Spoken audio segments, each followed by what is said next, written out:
Penumpasan OPM. Organisasi Papua Merdeka atau OPM yang terus meresahkan warga Papua membuat aksinya selalu dicemooh. Pemberantasan organisasi separatis terus dilakukan oleh aparat.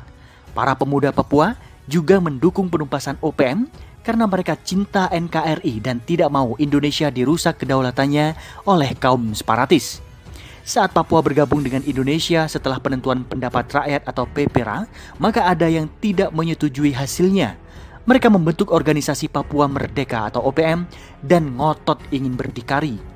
Alasannya, mereka dapat merdeka dan mengatur wilayahnya sendiri.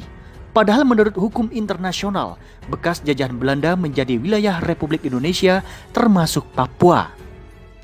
Para pemuda Papua mendukung pemerintah dan tidak mau bergabung dengan OPM. Mereka malah mendukung pemberantasan organisasi separatis tersebut karena selalu meresahkan masyarakat. OPM dan KKB selalu sering menyakiti hati warga sipil dengan melakukan penembakan dan penyerangan yang membabi buta.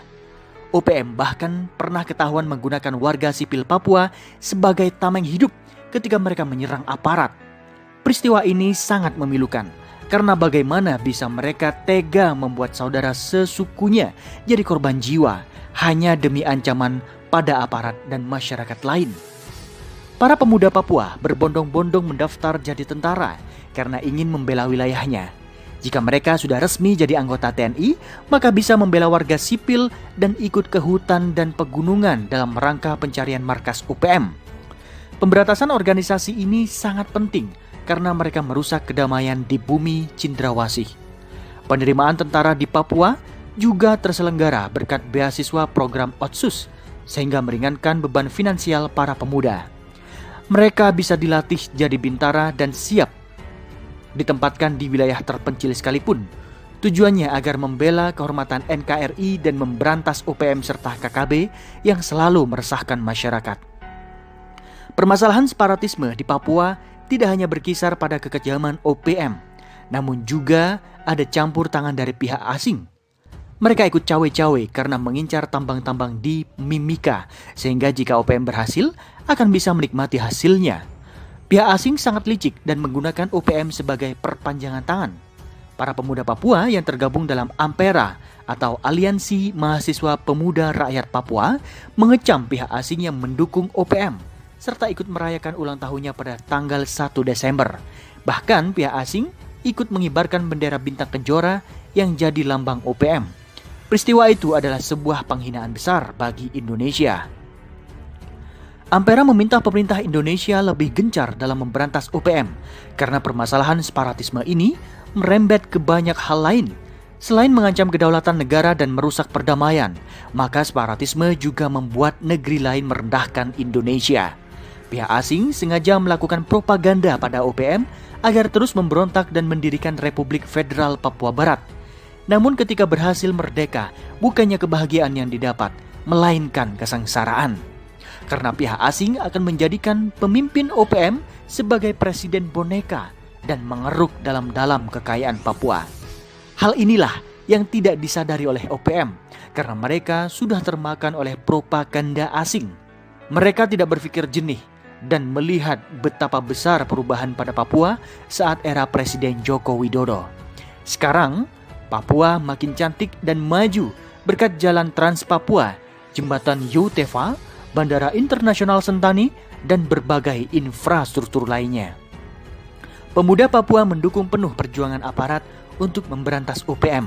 Mereka juga mengimbau para remaja untuk cinta NKRI dan melarang untuk terbujuk oleh KKB karena kelompok kriminal bersenjata itu sering mengincar ABG sebagai kader baru. Jika remaja diberi penjelasan, maka akan menjauh dari OPM dan KKB. Para pemuda Papua mencela tindakan OPM yang di luar batas dan nekat membunuh orang yang tidak bersalah. Padahal korbannya adalah saudara sesuku, namun mereka tetap melakukan kejaman. Pemberantasan OPM sangat perlu untuk dilakukan agar mereka tidak meresahkan masyarakat dan merusak. Mau tembus sarang OPM Papua, tubuh pasukan setan TNI diperiksa ekstra. Nusantara. Tentara Nasional Indonesia TNI telah menyiapkan pasukan elit tempur dari Batalion Infanteri 315 atau Garuda untuk bertugas dalam operasi satuan tugas pengamanan daerah rawan Pamrahwan. Rencananya, pasukan Yonif 315 atau Garuda dipersiapkan untuk masuk ke wilayah yang menjadi paling rawan di Papua, yang selama ini dikenal berbagai sarang bagi kelompok separatis bersenjata organisasi Papua Merdeka OPM. Mereka bakal bertugas di Mimika. Sebelum dikerahkan untuk menembus hutan Mimika, semua prajurit TNI Yonif 315 atau Garuda yang terlibat dalam operasi ini harus menjalani pemeriksaan kesehatan yang sangat ketat dari tim dokter TNI. Dari siaran resmi dilansir Viva Militer Selasa 12 Januari 2021, pemeriksaan telah dilangsungkan di markas Yonif 315 atau Garuda di Gunung Batu, Kota Bogor, Jawa Barat. Pemeriksaan kesehatan diliputi pemeriksaan fisik, diagnosis, tensi darah, gigi, röntgen, bedah mata, EKG, THT, dan lainnya. Menurut Komandan Yonif 315 atau Garuda, Mayor Aryo Priyotomo, tujuan utama dari kegiatan ini adalah untuk memeriksa kesehatan personil Yonif 315 atau Garuda sebagai prosedur dan mekanisme. Seluruh prajurit yang bergabung dalam Satuan Tugas Pamrahwan Papua Yonif 315 atau Garuda maupun berbagai personel cadangan wajib melakukan pelaksanaan kesehatan, kata Mayor TNI Aryo. Perlu diketahui, Yonif 315 Garuda merupakan batalion yang memiliki rekam jejak luar biasa. Batalion ini merupakan pasukan penumpas RMS, DI atau TII, PKI, GPK, Timur-Timur, dan GAM Aceh. Dahulunya, Yonif 315 atau Garuda sangat terkenal di tanah air, yaitu ketika masih bernama Pasukan Setan. Pasukan Setan ini merupakan nama dari satu kompi prajurit bersenjata yang muncul di wilayah Cirebon, Jawa Barat. 2 tahun setelah kemerdekaan RI, tepatnya 2000 Agustus 1947. Seiring berjalannya waktu, jumlah personel Pasukan Setan terus bertambah. Yang terbanyak datang dari satu kompi pasukan yang berasal dari Banten.